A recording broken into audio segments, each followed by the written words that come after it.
Hello दोस्तों, आप लोगों का स्वागत है पगला एनिमी चैनल पे। तो आज हम लोग दी girl I like forgot her glasses के एपिसोड 5 को एक्सप्लेन करेंगे। तो चलिए जानते हैं इस एपिसोड की कहानी को बिना किसी देरी के। एपिसोड की शुरुआत में हम लोग कोमुरा को देखते हैं जो कड़ाके की ठंड में केचप लेने के लिए जा रहा था। तभी उसकी नजर वैलेंटाइंस डे की तैयारियों के ऊपर पड़ती है। तो फिर उसे मई के बारे में याद आता है और वो सोचने लगता है कि मई उसे चॉकलेट देगी या नहीं देगी। लेकिन मई उसके पीछे अचानक से आ जाते हैं, जिससे कोमुरा पहले तो डर जाता है। लेकिन जब कोमुरा नोटिस करता है कि मिए ने आज यूनिफॉर्म नहीं पहनी है तो वो उसे बहुत प्यारी लगती है। और कोमुरा को जल्दी पता चल जाता है कि मिए अपने चश्मे भूल गई है, इसीलिए कोमुरा को चिंता होने लगती है। लेकिन मिए यहाँ पे अक्सर आती जाती रहती है तो उसके लिए ये कोई बड़ी बात नहीं है। लेकिन इसी के बाद मिए कोमुरा से पूछते हैं, तुम कुछ ऐसा कह रहे थे कि मुझे तुम्हें कुछ देना चाहिए। और इस सवाल से कोमुरा के पैरों तले जमीन खिसक जाती है, क्योंकि अगर मिए को पता चल गया कि कोमुरा उसे पसंद करता है तो कोमुरा की लव लाइफ यहीं पे खत्म हो जाएगी। और अगर गलती से मिए ने उसे मना कर दिया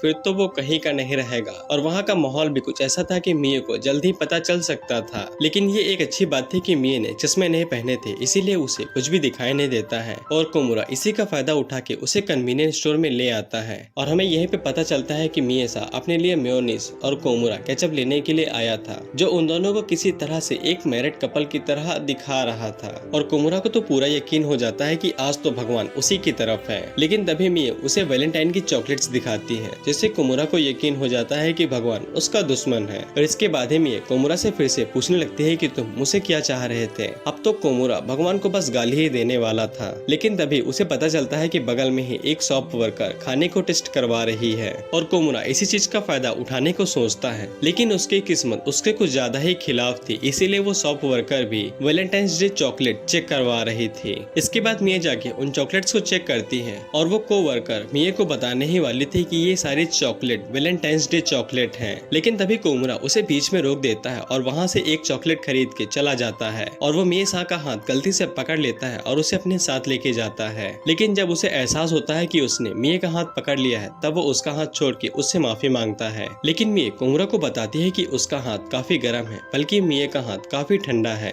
लेकिन ये एक अच्छी चीज भी है, क्योंकि चॉकलेट्स बनाते समय ठंडे हाथों को होना जरूरी होता है, क्योंकि इससे चॉकलेट जल्दी पिघलती नहीं है। कोमुरा मिए से पूछता है, क्या तुम चॉकलेट्स बनाने वाली हो। मिए उसे बताती है कि हाँ, वैलेंटाइंस आने वाला है तो वो चॉकलेट बनाएगी और शायद से इसीलिए हर जगह लाल लाल लग रही थी। और इसी के बाद मिए कोमुरा से पूछती है, कहीं ऐसा तो नहीं था कि तुम ये चाहते थे कि मैं भी तुम्हारे लिए चॉकलेट बनाऊं। इससे बेचारे कोमुरा की तो सांसें अटक जाती है और कोमुरा कहने लगता है कि इसने मुझे पकड़ लिया। और वो मन में यही दुआ करने लगता है कि मिए प्लीज मुझसे नफरत न करना। लेकिन मिए उसे कहती है कि वो चॉकलेट्स बना के अपने दोस्तों को देगी और वो कोमुरा को भी देगी। जिसपे कोमुरा सोचता है कि चलो ये अच्छी बात है कि मिए को मेरी फीलिंग्स के बारे में पता नहीं चला। और फ्रेंड की तरह चॉकलेट्स ये भी कोई बुरी चीज नहीं है, जिसको तोमो चॉकलेट्स कहते हैं। इसके बाद हम लोग कोमुरा को क्लास में देखते हैं और कोमुरा को पूरा यकीन था कि मिए उसे चॉकलेट जरूर देगी। इसके बाद हम मिए को देखते हैं जो अपने दोस्तों में चॉकलेट्स को दे रही थी। लेकिन मिए अपने चश्मे भूल चुकी थी, इसीलिए छोटी मोटी दिक्कतें होती रहती हैं। जिससे कोई अगर मिए को चॉकलेट देते तो मिए को पता ही नहीं चलता है कि किसने चॉकलेट दी है। इसके बाद कोमुरा की बारी आ जाती है चॉकलेट लेने की। लेकिन जब मिए अपने बैग को चेक करती है तब उसके अंदर चॉकलेट ही नहीं बची थी, जिससे मिए कोमुरा के लिए काफी परेशान हो जाती है और अपनी चेयर के ऊपर बैठ जाती है। कोमुरा उसे कहता भी है कि कोई बात नहीं है और कोमुरा अपने मन में सोचता है कि चलो कोई बात नहीं, अगले साल मिल जाएगी चॉकलेट। लेकिन उसे इस बात के ऊपर शक होने लगता है कि मिए उसे चॉकलेट एक दोस्ती की तरह देगी या फिर कन्फेशन की तरह देगी। और कोमुरा इस बारे में सोचने लगता है कि उसे मिए से कन्फेस कर देना चाहिए, और अगर क्या हो अगर मिए ने उसे एक्सेप्ट कर लिया। इसके बाद मिए कोमुरा से कहती है कि क्या तुम स्कूल खत्म होने के बाद यहाँ पे रुकोगे। इसके बाद हम लोग कोमुरा और मिए को अकेले क्लास में देखते हैं। मिए कोमुरा से कहती है कि मैं भी तुम्हें चॉकलेट देना चाहती थी, लेकिन मेरी गलती की वजह से चॉकलेट बची नहीं। इसके बाद मिए कोमुरा से कहती है कि तुम मुझसे कोई एक चीज करवा सकते हो और मैं कुछ भी करूंगी। जिससे कोमुरा हैरानी से मिए को देखने लगता है, लेकिन वो बाद में कहता है कि इसकी कोई भी जरूरत नहीं है। लेकिन मिए उसे कहती रहती है कि मैं कुछ भी करूंगी। जिसपे कोमुरा कहता है कि अगर ऐसी बात है तो फिर मैं तुमसे कुछ कहना चाहता हूँ, क्या तुम सुनोगी। दरअसल कोमुरा यहाँ पे मिए साहब को कन्फेस करना चाहता है, उसे बताना चाहता है कि वो मिए को पसंद करता है। लेकिन कोमुरा को इस बात का डर सताने लगता है कि अगर मिए ने उसे मना कर दिया तो उनका रिलेशनशिप जो अभी है वो खत्म हो सकता है। लेकिन कोमुरा ने फैसला कर लिया है कि वो मिए को बता देगा कि वो कैसा महसूस महसूस करता है। इसके बाद कोमुरा बोलने की कोशिश तो करता है लेकिन उसके मुंह से एक भी लफ्ज बाहर नहीं निकल पाता और वो मिए से माफी मांगता है और कहता है कि सॉरी, मैं तुम्हें कह नहीं सकता कि मैं क्या कहना चाहता था। इसके बाद कोमुरा वादा करता है कि वो अगली बार पक्का कह देगा जब मिएसा उसकी आंखों में आंखें डाल के उसे देख रही होगी, जिसपे मिए कहती है ठीक है, फिर मैं उस दिन ये पक्का करूंगी कि मैं अपने चश्मे न भूलूं ताकि मैं तुम्हारे चेहरे को अच्छे से देख सकूं। और इसके बाद मिए कोमुरा की तरफ देख के मुस्कुराने लगती है, जिसपे कोमुरा का चेहरा टमाटर की तरह लाल हो जाता है और वो मिए से कहता है जब तक मैं रेडी नहीं हो जाता तब तक मैं तुमसे नहीं करूंगा। जिसपे मिए उससे कहती है ठीक है, तब तक मैं तुम्हारा इंतजार करूंगी। जिसपे कोमुरा शर्मा के मन में सोचता है कि मिएसा ऐसा क्यों कह रही है, कहीं ऐसा तो नहीं है कि मिए भी मुझे पसंद करती है। इसके बाद मिएसा अपनी जेब से एक कैंडी बाहर निकालती है और कोमुरा को दिखाते हुए कहती है कि ये मेरा स्नैक होना था लेकिन ये रही तुम्हारी तोमो चॉकलेट। इसके बाद मिए कोमुरा से कहती है तुम्हें देख के ऐसा लगता है कि तुम काफी जरूरी बात करने वाले थे, तो फिर अगली बार प्रैक्टिस करके आना। इसके बाद हम लोग मिए को उसके घर में देखते हैं और मिएसा अपने वेट को देख के हक्की बक्की रह जाती है। इसके बाद वैलेंटाइंस को एक महीना बीत चुका था और व्हाइट डे आ चुका था और इस दिन लड़के लड़कियों को चॉकलेट देते हैं और कोमुरा मिए को देने के लिए एक अच्छी चॉकलेट लेके आ चुका था। इसके बाद जब मिए क्लासरूम के अंदर आती है तब कोमुरा उसके चेहरे को देख के ही पता लगा लेता है कि वो ब्रेकफास्ट स्किप करके आई है। इसके बाद मिए कोमुरा को बताते हैं कि उसे काफी सारी चॉकलेट्स मिली थी और वो उन्हें खाती चली गई और खुद को रोक नहीं पाई, इसीलिए उसका लेकिन मिए आगे नहीं कहती और शर्मा के अपना चेहरा दूसरी तरफ कर लेती है, जिससे कोमुरा सब कुछ समझ जाता है। तो फिर मिएसा कोमुरा से कहती है कि कोमुरा उसकी मदद करे कि वो आज के दिन चॉकलेट बिल्कुल भी नहीं खाएगी, जिसके लिए कोमुरा भी मान जाता है। लेकिन जब वो अपने चॉकलेट की तरफ देखता है तब वो सोचता है कि मुझे नहीं लगता है कि मैं मिए को ये दे सकता हूँ। लेकिन जैसे ही कोमुरा की नजर हटती है तब वहाँ पे आजुमा आ जाता है जो मिए के लिए चॉकलेट लेके आया था और मिए जैसे ही उन चॉकलेट्स की खुशबू सूंघती है तब उसे खुद के ऊपर कंट्रोल करने में दिक्कत होने लगती है और वो एक चॉकलेट बाहर निकाल के उसे घूरने लगती है। कोमुरा उसे रोकता है और कहता है कि तुम ऐसा नहीं कर सकती हो, जिससे मिए उस चॉकलेट को फिर से बैग के अंदर रख लेती है। लेकिन जैसे ही लंच टाइम होता है तब मिए की सारी लिमिट टूट जाती है और वो फिर से चॉकलेट बाहर निकाल के उसे खाने की कोशिश करने लगती है। लेकिन मिए फिर से अपने ऊपर कंट्रोल कर लेती है और कहती है कि बिना चश्मों के मैंने इसे गलत चीज समझ ली। और तभी एक दूसरा लड़का मिए को चॉकलेट देके जाता है तो मिए उसे भी खोल के खाने की कोशिश करने लगती है और कोमुरा मिए से कहता है कि मैं तुम्हें देख रहा हूँ, ऐसा ना करो, मैं तुम्हें देख रहा हूँ। लेकिन मिए अपनी लिमिट पे आ चुकी थी, इसीलिए उसको कंट्रोल कर पाना काफी मुश्किल हो रहा था और वो कहने लगती है कि इसके अंदर ब्राउन शुगर मिली हुई है तो कोई दिक्कत नहीं होगी। लेकिन मिएसा फिर भी खुद के ऊपर कंट्रोल करती है और उसे नीचे कर लेती है। लेकिन कोमुरा जो मिए को ये सब करते हुए देख रहा था तो मिए की ये सारी हरकतें उसे काफी प्यारी लगने लगती हैं। लेकिन कोमुरा के लिए अपने प्यार को ऐसे देखना काफी मुश्किल हो रहा था, तो वो मिए से कहता है कि अगर तुम चाहो तो मैं तुम्हारे लिए उनको रख सकता हूँ। लेकिन मिएसा जल्दी से पीछे घूम के अपने बैग से कुकी बाहर निकाल लेती है और कहने लगती है कि बस एक बाइट और कुछ भी नहीं। और इसके बाद में आजुमा की दी गई चॉकलेट्स को बस खाने ही वाली होती है। लेकिन कोमुरा जेलिसी के कारण मिए से कहता है कि अगर तुम्हें खाना ही है तो फिर मेरे चॉकलेट्स को खाओ। और इसके बाद कोमुरा अपनी चॉकलेट्स को मिए के सामने कर देता है। मिए उसके हाथों से उस बॉक्स को ले लेती है और कहती है व्हाइट डे के लिए है ना। कोमुरा उससे कहता है हाँ। लेकिन कोमुरा मिए से माफी मांगने लगता है क्योंकि उसने उसके लिए चीजें काफी डिफिकल्ट कर दी और वो मिए से कहता है कि तुम इसे घर लेके जा सकती हो। लेकिन मिए उस चॉकलेट को तुरंत ही बॉक्स से बाहर निकाल लेती है और खाने लगती है और खाते हुए कोमुरा को शुक्रिया अदा करती है क्योंकि बेचारी मिएसा सुबह से जो भूखी थी। लेकिन बेचारा कोमुरा ये समझ ही नहीं पाता है कि उसकी जीत हुई या फिर हार। और इसी के साथ ही ये एपिसोड यहीं पे खत्म होता है। तो आपको ये एपिसोड कैसा लगा कमेंट करके जरूर बताइएगा।